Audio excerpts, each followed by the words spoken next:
ప్రభునందు ప్రియమైనటువంటి దేవుని పిల్లలారా, ప్రభు అయిన యేసుక్రీస్తు నామం పేరట మీ అందరికీ శుభాభివందనాలు. మరణాతా, షలోం. ఒక వాక్య భాగాన్ని చదువుకుందాము. ఎస్తేరు పుస్తకము 1వ అధ్యాయము 12వ వచనం. రాణి అయిన వస్తీ నపుంసకుల చేత ఇయ్యబడిన రాజాజ్ఞ ప్రకారము వచ్చుటకు ఒప్పకపోగా రాజు మిగుల కోపగించెను, అతని కోపము రగులు కొనెను. ప్రియమైనటువంటి దేవుని పిల్లలారా, దేవుడు నీకేదైనా ఒక మంచి ఆధిక్యత దేవుడిస్తే దానిని పోగొట్టుకోకూడదు. దేవుడు తన కృపను నీకు ఇస్తే ఆ కృపను పోగొట్టుకోకూడదు. దేవుడు నీకు ఏదైనా మంచి పొజిషన్ ఇస్తే ఏ కారణము చేత కూడా గర్వించి దేవుడిచ్చిన స్థితిని పోగొట్టుకోకూడదు. కొంతమంది ఒక స్థానానికి వెళ్ళిపోయిన తర్వాత, ఒక స్థాయికి ఎదిగిన తర్వాత, ఒక ఉన్నత స్థానంలో, ఒక ఉన్నతమైనటువంటి పొజిషన్లో ఉన్నప్పుడు గర్విష్ఠులుగా మారిపోయి, ఇది నా వల్ల కలిగినది, నా వల్ల అయినది, నేను సూపరు, నేను ఎలా అని తమను తాము అతిగా ఊహించుకొని ఆ స్థానానికి తీసుకొచ్చిన దేవుణ్ణి పక్కన పెట్టి చాలామంది ఏమైపోయారంటే చరిత్రలో పడిపోయిన వారు, నాశనమైపోయిన వారు, ఇచ్చిన స్థితిని పోగొట్టుకున్న వారు చాలామంది చరిత్రలో మనకు కనబడుతూ ఉంటారు. ఒక వ్యక్తి ఒక ఉన్నత స్థానాన్ని సంపాదించుకోవడం అంటే అది సామాన్యమైన విషయము కాదు. ఒక వ్యక్తి ఒక పెద్ద స్థాయికి ఎదగడం అంటే ఎన్ని నిద్రలేని రాత్రులు, ఎన్ని ప్రయాసలు, ఎంత కష్టము ఉంటేనే తప్ప ఆ స్థాయికి వెళ్ళరు. పడిపోవడము చాలా ఈజీ, ఎదగడము చాలా కష్టం. కాబట్టి ఒక స్థానాన్ని, ఒక పొజిషన్ని, ఒక ఉద్యోగాన్ని, ఒక స్థాయిని, ఒక స్థితిని సంపాదించుకోవడం ఎంత కష్టమో దాన్ని నిలబెట్టుకోవడానికి కూడా అంతే జాగ్రత్తగా మనం ఉండాలన్న విషయాన్ని మనం జాగ్రత్తగా భయముతో, భక్తితో గుర్తుపెట్టుకోవాలి. మనిషి స్వభావము అతిశయముతో కూడినది. ఏ టైంలో గర్వం వచ్చేసే ప్రమాదం ఉంది. కాబట్టి ఎప్పటికీ మనిషికి రాకూడనిది గర్వం. ఎప్పుడైనా నీలోకి గర్వం స్టార్ట్ అయ్యి నీవేదో కలిగి ఉన్నావని దాన్ని బట్టి అతిశయిస్తే నీ నాశనానికి అదే ఆరంభం, అదే మొదటి మెట్టు. బాగా గుర్తుపెట్టుకో. సామెతల గ్రంథం 16వ అధ్యాయం 18వ వచనంలో ఏముంటా తెలుసా? నాశనమునకు ముందు గర్వము నడుస్తుంది, పడిపోవడానికి ముందు అహంకారమైన మనస్సు వెళ్తుందని చెబుతాడు. అదే సామెతల గ్రంథం 16:5లో ఏముంటుందంటే గర్విష్ఠులు యెహోవాకు హేయులు అని ఉంటుంది. దేవుడు వ్యభిచారములో ఉన్న వారిని కూడా క్షమించి ప్రేమించినట్లు బైబిల్లో ఉదాంతములు ఉన్నాయి. ఎంతో మందిని ప్రేమించి క్షమించి చేర్చుకున్న ఉదాంతాలు ఉన్నాయి. కానీ ఎవరంటే దేవుడికి హేయం అంటేనంట, గర్విష్ఠులంటే దేవుడికి మహాహేయం అంటండి. కాబట్టి ప్రియా సహోదరి, సహోదరుడా, డియర్ బ్రదర్ అండ్ సిస్టర్, నువ్వెంత గొప్ప స్థానానికైనా వెళ్ళు, తప్పేమీ కాదు. ఎంత ఉన్నత స్థానంలో ఉండు, తప్పేమీ కాదు. ఎంత పేరు ప్రఖ్యాతులైనా సంపాదించుకో, తప్పేమీ కాదు. నువ్వు చక్కగా ఉండడం తప్పేమీ కాదు. నువ్వు ఆరోగ్యకరంగా, అందంగా, బలంగా, ఉద్యోగిగా, ధనవంతుడిగా, ధనవంతురాలిగా, ఉద్యోగిగా, లేకపోతే నువ్వు ఉన్న రంగాల్లో గొప్ప స్థానంలో ఉండడం తప్పేమీ కాదు. కానీ ఆ స్థానానికి వెళ్ళిన తర్వాత దేవుణ్ణి మరిచి నువ్వు కలిగి ఉన్నదాన్ని బట్టి గర్వించావా, అది కోల్పోతావని మాత్రము దేవుని వాక్యం నేను హెచ్చరిస్తూ ఉంది. బైబిల్లో ఒక వ్యక్తిని మీకు జ్ఞాపకం చేస్తాను. వస్తీ. ప్రియమైన బిడ్డలారా, ఈమె ఒక మహారాణి. ఎస్తేరు గ్రంథంలో మీరు చూసినట్లయితే అహశ్వరేషు అనే ఒక రాజు ఉంటాడు బిడ్డలారా. 127 సంస్థానాల మీద ఏకాధిపత్యం. ఒక గొప్ప రాజు ఇతను, కింగ్. ఇప్పుడు ఇతనికి భార్యగా, క్వీన్గా ఉంది వస్తీ మహారాణి. సంతోషం. ఇక్కడ దాకా వింటాక బాగుంది. ఆయన రాజుగారు, ఈ మహారాణి. వస్తీకి చాలా అందమున్నది, గొప్ప సౌందర్యవతి. ఆమె గురించి బైబిల్లో 10వ వచనంలో రాయబడిన మాట మీకు చదివినిపిస్తాను చూడండి. ఎస్తేరు పుస్తకము 1వ అధ్యాయము 10వ వచనం. 7వ దినమందు రాజు ద్రాక్షారసము త్రాగి సంతోషముగా ఉన్నప్పుడు కూడి వచ్చిన జనమునకును అధిపతులకును రాణి అయిన వస్తీ యొక్క సౌందర్యమును కనబరచవలెనని. చూడండి బిడ్డలారా, వస్తీ సౌందర్యము కలిగినదని బైబిల్ మనకి తెలియపరుస్తుంది. ఇంకో మాట కూడా మీకు చూపిస్తాను చూడండి. ఆ 11వ వచనం కింద, ఆమె సౌందర్యవతి. అయితే రాజుగారు రాజ్యములో ఒక విందు చేసినప్పుడు తనకు సంబంధించిన గొప్ప గొప్ప గొప్ప వస్తువులను, రాజ్యంలోని విలువైనటువంటి వాటిని, అందమైన వాటిని, తన ఖ్యాతికి తగిన వాటిని అనేక మందికి కనబరుస్తూ నా భార్య, నా రాణి ఎంత అందగత్తో ఈ ప్రపంచానికి తెలియాలి కదా అనుకున్నాడేమో మహానుభావుడు. ఏండి, తన భార్య అందాన్ని ఈ ప్రపంచానికి పరిచయం చేద్దాం అనుకున్నట్టున్నాడు. ఏం చేశాడంటే, ఆ విందులో ఉండగా ద్రాక్షారసము తాగిన మత్తులో వస్తీని రమ్మనండి, ఆమె సౌందర్యము, ఆమెకి నేను ఇచ్చిన కిరీట సౌందర్యము ఇక్కడ చూపించాలని అతడు ఆశపడి కబురు పెట్టాడు. ఇక్కడ ఒక విషయాన్ని మీకు చెప్పాలి బిడ్డలారా. భార్య సౌందర్యము భర్తకు తెలిస్తే చాలు, భర్త చూస్తే చాలు, ఈ ప్రపంచానికి తన భార్య సౌందర్యాన్ని చూపించవలసిన అవసరత లేదు. మనోడు తాగి ఈ పిచ్చి ఆలోచనకు వచ్చాడు. అందుకే బైబిల్ చెప్తాది, మత్తులో ఉన్నవాడు వెర్రి వేషాలు వేస్తాడంటే అండి, వెర్రి పోకడలు తొక్కుతాడంటే అండి. నిజమే, మత్తు ఎక్కువైపోయి తలక పట్టేస్తే విపరీతమైన ఆలోచనలే, వెర్రి ఆలోచనలే వస్తాయి. ఈరోజు చాలామంది ఈ మత్తు వల్ల జీవితాలు నష్టపోతున్నారు, కాపురాలు నష్టపోతున్నారు. ఈ మత్తు ప్రభావముతో ఒక రకంగా ఈ రాజుగారు తన కాపురాన్ని పోగొట్టుకున్నట్టే. ఈ మత్తులో రాణిగారిని, ఆమె సౌందర్యాన్ని, ఆమెకిచ్చిన అందమైన కిరీటాన్ని, విలువైన కిరీటాన్ని ప్రదర్శించని ఆలోచన పెట్టుకున్నాడు, కబురు పెట్టాడు. ప్రియమైనటువంటి భర్తలారా, భార్యలారా, భార్య సౌందర్యము భర్తకి, భర్త సౌందర్యం భార్యకి తెలిస్తే చాలు. మన సౌందర్యాన్ని ప్రపంచం ముందు, మన అందాన్ని ప్రపంచం ముందు ప్రదర్శించవలసిన అవసరత లేదు. మరొక రకంగా భావించకండి. భార్యలారా, భర్తలారా, ఈ సౌందర్యాన్ని ప్రపంచం ముందు ప్రదర్శించవలసిన అవసరత లేదు. ఈరోజు చాలామంది తమ సౌందర్యాన్ని ప్రపంచం ముందు ప్రదర్శించాలని విపరీతమైనటువంటి పోకడలకు వెళుతున్నారు. విపరీతమైన విచక్షణ రహితమైన వస్త్రాలు ధరించుకుంటున్న సినిమా తారలను ఫాలో అవుతున్నారు. జాగ్రత్త. వాళ్ళు కోట్లు తీసుకుని వారి జీవితాలని, వారి సౌందర్యాన్ని, వారి అందచందాలని ప్రదర్శిస్తూ ఆట బొమ్మలు అయిపోయారు. నువ్వు చక్కగా కాపురము చేసుకునే దానివి, నీకు చక్కగా భర్త ఉన్నాడు, లేదా పెళ్ళి కాని పిల్లలైతే నువ్వు చక్కని కుటుంబంలో ఎదుగుతున్న బిడ్డవు. సినిమా తారలు అలాగ చేస్తున్నారని కోట్లకు అమ్ముడైపోయిన, లక్షలకి అమ్ముడైపోయిన వారి సినిమా ప్రపంచంలో ఉన్నవారిని, సీరియల్ ప్రపంచంలో ఉన్నవారి, షోల ప్రపంచంలో ఉన్నవారిని ఆదర్శంగా తీసుకొని ఫేమస్ అవడానికి నీవు కూడా నీ అందాన్ని పెట్టుబడిగా పెడుతున్నావేమో, జాగ్రత్త. యేసు ప్రభు నమ్ముకున్న నీకు ఇది తగినదా?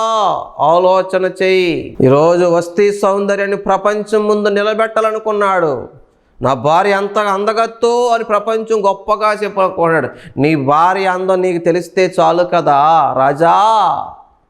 ఇంతకు ఇటువంటి పని చేసావు. తాగేసున్నాడు మనోడు.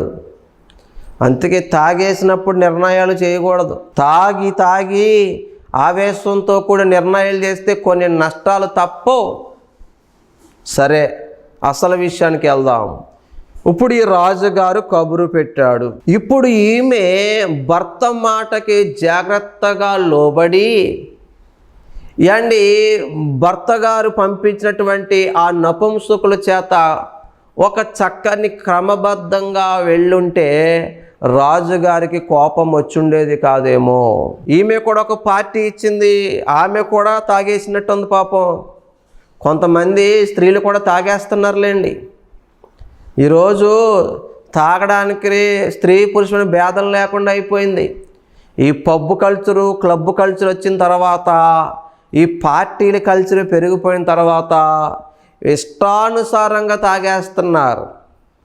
బాహాటంగా ఆ బీరు సీసాలు, ఆ మందు సీసాలు, ఆ వైన్ సీసాలు, ఇంకేయో ఉంటాయి కదా, అవన్నీ కూడా ఫోటోలు తీసి లేదా వీడియోలు ఫోటోలు తీసి ఫేస్బుక్లో, ఇన్స్టాగ్రామ్లో షేర్ చేస్తున్న బరి తెగించిన ఆడపిల్లలు, స్టూడెంట్స్, పెళ్ళైన వాళ్ళు, ఆంటీలు కూడా ఉన్నారు. రాజుగారేమో పురుషులకు పార్టీ ఇస్తే అమ్మగారేమో స్త్రీలకు పార్టీ ఇచ్చిందంట. కొంతమంది ఉంటారండి బాబు, మొగుడు తాగేస్తారు, భార్య తాగేస్తుంది. ఇంక ఈ సంసారం పైకేమొస్తుంది? వీళ్ళని ఆదర్శంగా తీసుకున్న పిల్లలు తాగేస్తారు. తల్లిదండ్రులు మాదిరిగా ఉండాలి. రాజు రాణి రాజ్యానికి మాదిరికరంగా ఉండాలి. ఆయన తాగేసే ఉన్నాడు, ఈమె తాగేసే ఉంది. పైగా ఈమెకి టెక్కెక్కివిండు, గర్వం ఎక్కువిండు. ఏంటంటారు ఈమె గర్వం? నేను అందగత్తిని, నేను సౌందర్యవతిని, నా అందాన్ని చూసి రాజుగారు నన్ను చేసుకున్నాడు, నేను లేకపోతే రాజుగారు కథ నడవదన్నట్టు భర్త కబురు పెట్టినప్పుడు, రాజుగారు కబురు పెట్టినప్పుడు ఆమె నేను రాను అని చెప్పిందంటే ఒప్పుకోలేదంటే వెళ్ళడానికి. రాణిగా పోస్ట్ ఇచ్చిన రాజుగారికి రాణి పోస్ట్ ఊస్టింగ్ చేయడం పెద్ద విషయమేమీ కాదు. ఈమె తిమ్మిరిలోనే ఉంది, ఈమె మత్తులోనే ఉంది, పైగా అందగత్తెననే గర్వములోనూ ఉంది. నేను ఇందాక చెప్పాను మీకు, గర్వం నాశనానికి మూలం. మత్తులో తీసుకునే నిర్ణయాలు చాలా చాలా డేంజరు. రాజుగారు మత్తులోనే పిలిచాడు, అమ్మగారు పార్టీ చేసిన ఆనందంలోనే ఈమె మత్తులోనే ఉన్నట్టుంది. పైగా అందగత్తెననే గర్వం తల నిండా పట్టేస్తుంది. ఇప్పుడు రాజుగారిని లెక్క చేయలేదు. పైగా రాజుగారే కాదు ఆయన, భర్త గారు కూడా భర్తనే లెక్క చేయట్లేదు. అయ్యో బాబోయ్, ఒక రాజ్యాధినేతనే లెక్క చేయకపోతే రాజుగారికి అందరి ముందు ఎంత అవమానం అండి. ఈ లోకంలో కూడా కొంతమంది మగ మహారాజులు ఉంటారండి. ఆడు తాగేసి అంటాడో, ఆ రోజు ఏ జీతం అందుకుని ఉంటాడో, రేయ్ వెళ్ళరా, మీ అక్క నేను ఇమ్మనని చెప్పి, లేదా మీ వద్దు నేను ఇమ్మనని చెప్పి 500 తేరా అని ఇక్కడి నుంచి ఆర్డర్లు వేస్తూ ఉంటాడు. అక్కడికి వెళ్ళిన తర్వాత ఎవడాడు తెమ్మన్నవాడు పంపించినోడికి నీకు కూడా అయిపోద్ది ఇస్తాడంటది ఆవిడ. వీడెళ్ళి రే నీ పెళ్ళవా నేను లెక్కేసి ఎత్తలేదురా, లేకపోతే 2 మాటలు ఎగస్ట్రా చెప్తాడు. వాళ్ళు నీ పెళ్ళకి నువ్వు అంటే విలువే లేదురా, అలాగందరూ ఇలాగందరూ అంతే. ఆడు రైమని చెత్తాడు అంతే.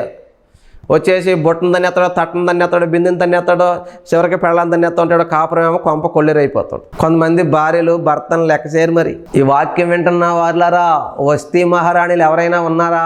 పోన్లే రాజుగారు తాగేసే ఉన్నాడో, మత్తులోనే ఉన్నాడో, మరి ఇప్పుడు అందరి ముందు, సామంతరాజులు అందరి ముందు ప్రెస్టేజీగా అందరి ముందు ఆజ్ఞించాడు, తీసుకురండి నా భార్యని, ఆమె కిరీటాన్ని నేను చూపించాలని.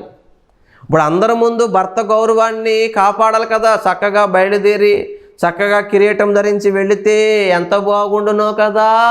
భార్యలారా మీ భర్తలకు లోబడండి అన్న బైబిల్ వాక్యం వింటున్నారా? కొంతమంది స్త్రీలు ఉంటారండి బాబు, కొంతమంది భార్యలు ఉంటారండి, మహాకంచు. భర్తని గడగడగడలు ఆడిచ్చేస్తారు, దడదడలు ఆడిచ్చేస్తూ ఉంటారు. అసలు మొగుడిని లెక్కే చేయరు. కొంతమంది ఆడలైతే ఇంకా కొంచెం మితిమించిపోయి భర్తను బూతులే తిట్టేస్తారు. కొంతమంది భార్యలు భర్తలు బూతులు కూడా తిట్టేస్తుంటారు. కొంతమంది బొగ్గుల్లో పొడి చేస్తూ ఉంటారు. ఈ వస్తీ మహారాణి గారి లాంటి వాళ్ళు చాలా మంది ఉన్నారని చూడండి. నేను కాబట్టి అందగత్తిని, నిన్ను సౌందర్య రాశిని, నేను లేకపోతే రాజుగారికి వేరొక భార్య ఉండదన్నట్టుగా ప్రవర్తించి ఆమె ఒప్పుకోలేదంటండి పిలిచినప్పుడు వెళ్ళడానికే. రాజుగారికి అందరి ముందు అవమానం అయిపోయింది. తల తీసినంత పని అయిపోయింది, తల కొట్టేసినంత పని అయిపోయింది. వాళ్ళందరూ గుసగుసలు మొదలెట్టేశారు. అయ్యి బాబోయ్, రాజుగారు అన్న పేరే కానీ 120 ఏండి ఇక్కడ 127 సంస్థల మీద అహశ్వరేశ్వర రాజే కానీ ఇంట్లో మనోడు పిల్లే కాగితుంపులే అని అండ్ వాళ్ళ గుసగుసలు ఆడేసుకుంటున్నట్టున్నారు. మనోడు ఇంకా విర్రవీగిపోయాడు, రెచ్చిపోయాడు, కోపముతో మండిపోతున్నాడు. నిజమే, కొంతమంది భార్యలు భర్తల్ని పిల్లిని చేసేస్తారు, కాగితుంపుల్ని చేసేస్తారండి, లెక్క చేయరు. ప్రార్థనకి వెళుతున్న భక్తులారా, విశ్వాసులారా, స్త్రీలారా, ఒకవేళ నిజంగా నీ భర్త తాగుబోతే అవ్వచ్చు, నీ భర్త యాండి పోని నీకన్నా చదువు తక్కువే అవ్వచ్చు, నీ అంత అందము లేకపోవచ్చు, అయినా నీకు భర్తే కదా. బైబిల్ ఏం చెప్తుంది? సంఘానికి శిరస్సు యేసు, భార్యకి శిరస్సు భర్త. భర్తకు భార్య లోబడవలసినదే అని వాక్యం చెప్తుంది. మరి లోబడుతున్నారా మీరు? మాట వింటున్నారా మీరు? ఈ వస్తీ గారిలాగా యాండి గర్విస్తున్నారా?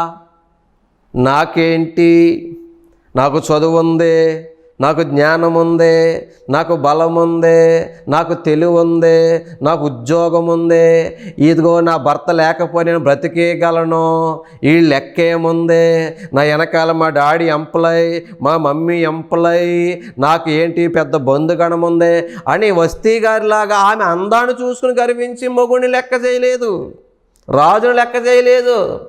మరి నువ్వేం చూసుకుని గర్విస్తున్నావు? ఆ భార్య పోస్ట్ ఇచ్చింది రాజుగారు, ఆ రాణి పోస్ట్ ఇచ్చింది రాజుగారు. ఇప్పుడు ఆయన కోపం వచ్చి ఆమె పోస్టింగ్ని ఊస్టింగ్ చేసేసాడు. వెంటనే ఒక చట్టము చేయాలని ఆలోచన చేసేసారు అక్కడ ఉన్న వాళ్ళందరూ. ఇదిగో ఇలాగ భార్య రాకపోతే, మాట వినకపోతే ఏం చెయ్యాలయ్యా అంటే వాళ్ళందరూ ఉంటారు కదా, భజన బ్యాచ్ ఉంటారు కదా, అయ్యా రాజా, ఈ అవమానం మీకు అవమానం కాదు, ఇది రాజ్యానికి అవమానం. ఇప్పుడు ఈ వార్త ప్రపంచమంతా తెలిస్తే, రాజ్యంలో తెలిస్తే, ఇదిగో రాణి గారు రాజుగారిని లెక్క చేయలేదని వార్త ప్రపంచమంతా తెలిస్తే, ఇది ఇంకా ఊళ్ళో ఎవరో ఏ భార్య ఏ భర్తని లెక్క చేయదు, మాట విందో. ఇప్పుడు ఇది మీతో పోదో, ఇదే ఆదర్శంగా ప్రతి స్త్రీ తీసుకుంటుంది. అప్పుడు మా ఇళ్లలో మాకు విలువ ఉండదు, రాజ్యంలో ఏ మగోడికి విలువ ఉండదు, ఇది ఇలా వదిలేయకూడదని చెప్పి ఆగా మేఘాల మీద ఒక చట్టము, ఒక శాస్త్రం ఏం చేశారంటే, వస్తీ కంటే యోగ్యులైనటువంటి ఒక వ్యక్తిని, ఒక స్త్రీని, ఒక అందగత్తిని, యోగ్యురాలిని రాణిగా నియమించాలని అండి ఒక చట్టం పుట్టించేశారు. ఇది 19వ వచనంలో ఉంటుంది విస్తీర్ణ గ్రంథముల్లో. దేవుడు చక్కని ఆధిక్యత ఇచ్చాడు వస్తీకి, ఒక మహారాణి హోదా ఇచ్చాడు, ఒక రాజుగారికి భార్యగా ఉండే గొప్ప స్థితి ఇచ్చాడు. ఆమెకి పనికత్తులు, చెలికత్తులు, పరిచర్య చేసేవాళ్ళు, అయ్యో కోటలో ఉండే వైభవము, యాండి అందమైనటువంటి స్థితి, ఆరోగ్యకరమైన స్థితి, కోరుకున్నది వచ్చే స్థితి, యాండి అయ్యి బాబోయ్ మాటలండి. రాణి పోస్ట్ అంటే గర్వముతో పోగొట్టేసుకుంది. బిడ్డా, దేవుడు నీకేమైనా పొజిషన్ ఇచ్చుండొచ్చు, సంఘములో నీకు ఒక మంచి పొజిషన్ ఇచ్చుండొచ్చు, పోగొట్టేసుకుంటున్నావేమో చూసుకో. హెచ్చించిన దేవుడే, పోస్టింగ్ ఇచ్చిన దేవుడే తీసేస్తాడు. దేవుడిని ఒక సంఘ కాపరిగా, ఒక సేవకుడిగా, ఒక ఆరాధికుడిగా, లేదా ఒక ప్రార్థనా పరురాలుగా, ఒక సన్నిధి పరురాలుగా, ఒక సంఘ పెద్దగా, ఒక యూత్ లీడర్గా, ఒక వర్షిప్ లీడర్గా, లేకపోతే సంథింగ్ సంఘంలో నీకేం పొజిషన్ ఇచ్చాడేమో దేవుడు. గర్వించో, లేకపోతే ఇంకో కారణం చేతో, లేకపోతే ఈ రాణి గారిలాగా మేము లేకపోతే పాస్టర్ గారికి గత్తు ఉండదనో, ఈ సంఘానికి గత్తు ఉండదనో, దేవుడికి గత్తు ఉండదనో ఆలోచించి ఇదిగో నువ్వు దేవుడిచ్చిన ఆధిక్యతను పోగొట్టేసుకుంటున్నావేమో. వస్తీ కాకపోతే యాండి రాజుగారికి యోగ్యులని ఎస్తేరు ఉన్నట్టు నువ్వు నేను కాకపోతే యాండి దేవుడికి వేరొక ఆప్షన్ ఉంటుంది. వస్తే నేను లేకపోతే ఏమీ లేదనుకుంది. వస్తే పోయింది యోగ్యురాలు, దీనురాలు, ఈమె కంటే అందగత్తి, ఈమె కంటే వినయము కలిగినది, ఈమె కంటే భక్తి కలిగినది, ఈమె కంటే మంచిది, మంచి ప్రార్థనాపరురాలు, అందరూ ఆమెను చూస్తే దయ పుట్టే అంత తగ్గింపుగలటు అనుకోగలటువంటి గుణవతి అయిన భార్యని అహశ్వరేశ్వర రాజుకి దేవుడిచ్చాడు. వస్తీ ఏమో పోగొట్టుకుంది గర్వం చేత, అహం చేత. ఎస్తేరు తన దీనత్వం చేత, తన తగ్గింపు చేత, తన అణుకువు చేత, యాండి లోబడే తత్వము చేత ఆమెమేమో ఆ పోస్ట్ని సంపాదించుకుంది. ఈమెమో రాణిగా ఉన్న వస్తీ రాణి పదంచి పోయి పాకీజ్ అయింది.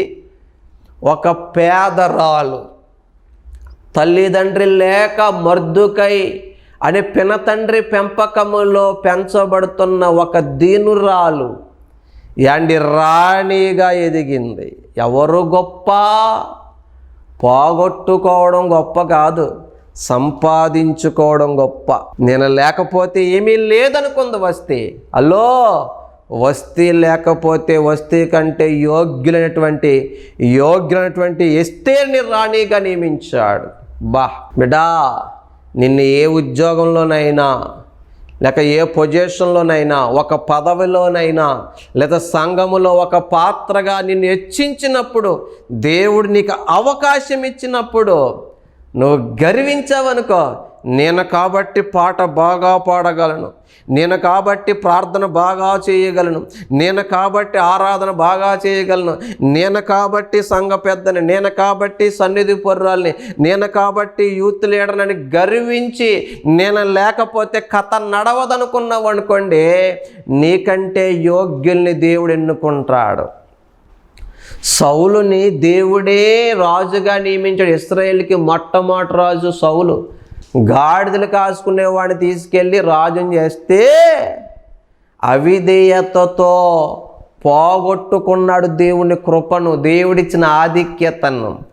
అప్పుడు దేవుడే సౌలుని రాజుగా చేసిన దేవుడే సౌలుని ఊస్టింగ్ చేసి ఆ పోస్టింగ్ దావీదుకి ఇచ్చాడు. అర్థమవుతుందా? వస్తీ పోతే ఎస్తేరు వస్తుంది, సౌలు పోతే పౌలు వస్తాడు. అలాగే సంఘములో దైవజనులారా, సేవకులారా, పాస్టర్ గార్స్, మీరు బాధపడకండి. ఒకవేళ మీ సంఘంలో ఎవరో పోయారని బాధపడకండి, ఎవరో విడిచి వెళ్ళిపోయారని బాధపడకండి. వాళ్ళు కృపను పోగొట్టేసుకున్నారు, ఆధిక్యతను పోగొట్టేసుకున్నారు. వారి స్థానంలో దేవుడు ఇంకా యోగ్యమైన నియమిస్తారేమో. వస్తీ పోయినంత మాత్రాన అహశ్వరేశ్వర రాజుకి యాండి జీవితమే లేకుండా పోయిందా?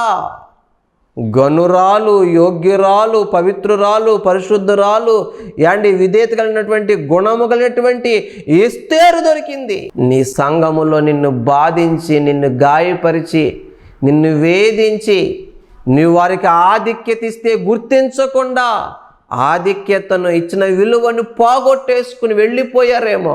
అయితే ఆ స్థానములో దేవుడు ఎవరినో పెట్టబోతున్నాడు. ఎస్తేరు లాంటి వారిని పెట్టబోతున్నాడు, దావీదు లాంటి వారిని పెట్టబోతున్నాడు. పోగొట్టుకున్న వస్తీలు, సౌలులు యాండి చాలామంది చాలా సంఘాల్లో ఉంటారు. వాళ్ళకి అర్థం అవ్వని విషయం ఏంటంటే, ఇదిగో వారి కంటే దేవుడు యోగ్యుల్ని ఎన్నుకున్నాడు. నేను లేకపోతే ఈ కథ ఆగిపోద్ది, ఈ పరిచర్య ఆగిపోద్ది అనుకుంటే అది నా అవివేకం. నాకంటే గనులు ఈ ప్రపంచంలో చాలామంది ఉంటారు దేవుడికి. నువ్వు లేకపోతే ఆ ఉద్యోగం ఎవరు చేయరు, ఆ పదవి ఇంక ఎవరు చేయలేరు, ఆ సంఘం ఇంకా ఎవరు నడపలేరు, ఆ పాత్ర ఇంకా ఎవరు నిర్వర్తించలేరు అనుకున్నావు. లేదు, నువ్వు లేకపోతే ఆ పదవికి, ఆ ఆధిక్యతకి, ఆ స్థితికి తగిన వాళ్ళు దేవుడి దగ్గర కోకొలలు ఉన్నారు. అందులో యోగ్యులు చూసి దేవుడే పెట్టుకుంటాడు. వస్తీ పోతే ఎస్తేరు వచ్చింది, సౌలు పోతే దావీదు గారు వచ్చారు. ఏ ఒక్కరితో ఏది ఆగిపోదో, ప్రియమైన దేవుని బిడ్డలారా, ఆలోచన చేస్తున్నావా? దేవుడు నీకు ఒక స్థానాన్ని ఇచ్చాడు, ఒక పొజిషన్ నీకు ఇచ్చాడు. దాన్ని పోగొట్టుకోకు. అది చిన్న స్థానమైనా నమ్మకంగా ఉండు. నమ్మకమైన వారికి దీవెనలు మెండుగా కలుగునంటున్నాడు. మరి నీకు ఇచ్చిన పనిలో, సంఘములో నమ్మకంగా ఉంటున్నావా? నీకు ఇచ్చిన ఉద్యోగములో నమ్మకంగా ఉంటున్నావా? నీ కుటుంబంలో నమ్మకంగా ఉంటున్నావా? నీ భార్యకి నమ్మకంగా ఉంటున్నావా? నీ భర్తకు నమ్మకంగా ఉంటున్నావా? మీ పై అధికారులకి నమ్మకంగా ఉంటున్నారా? లోబడి ఉంటున్నారా? విధేయత కలిగి ఉంటున్నారా? నేను లేకపోతే ఈ ఆఫీసే నడవదనుకుంటున్నావా? నేను లేకపోతే ఇంక ఈ పదవి ఎవడో చేయడనుకుంటున్నావా? అలాగనుకోకు. దేవుడికి చాలా ఆప్షన్లు ఉంటాయి. దేవుడి దగ్గర చాలామంది ఉంటారు. దేవుడు ఎవరినైనా నియమించగలడు, ఎవరినైనా వాడుకోగలరు.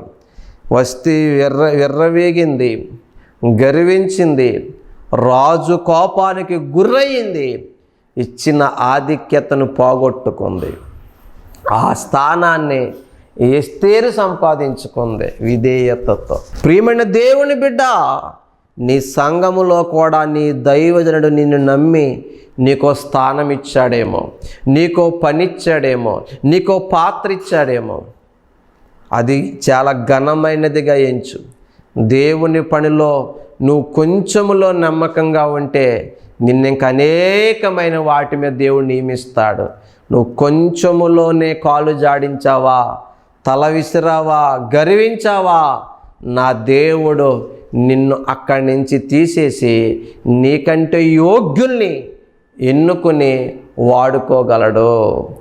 దేవుడికి నీవొక్కడవే ఆప్షన్ కాదు, నేనొక్కడనే ఆప్షన్ కాదు. దేవుడికి చాలా ఆప్షన్లు ఉంటాయి. వస్తీ పోతే ఆగిపోయిందా? ఎస్తేరు వచ్చింది. సౌలు పోతే ఆగిపోయిందా? దావీదు వచ్చాడు. ఇలా చెప్పుకుంటూ పోతే బోళ్ళు చెప్పుకోవచ్చు చరిత్రలో. కాబట్టి ప్రియమైన దేవుని బిడ్డలారా, దేవుడు నీకేమైనా ఒక మంచి పొజిషన్ ఇచ్చినప్పుడు, ఒక ఆధిక్యత ఇచ్చినప్పుడు, ఉద్యోగ విషయంలో కానీ, ఆఫీసులో కానీ, సంఘములో కానీ, సేవలో కానీ, ఎక్కడైనా ఎప్పుడైనా నీకు ఒక గొప్ప స్థితినిచ్చినప్పుడు, ఒక మంచి పొజిషన్ ఇచ్చినప్పుడు, నీకు ఒక మంచి పాత్ర ఇచ్చినప్పుడు, ఒక స్థానం నిలబెట్టినప్పుడు గర్వించకు. గర్వం నాశనానికి మూలం.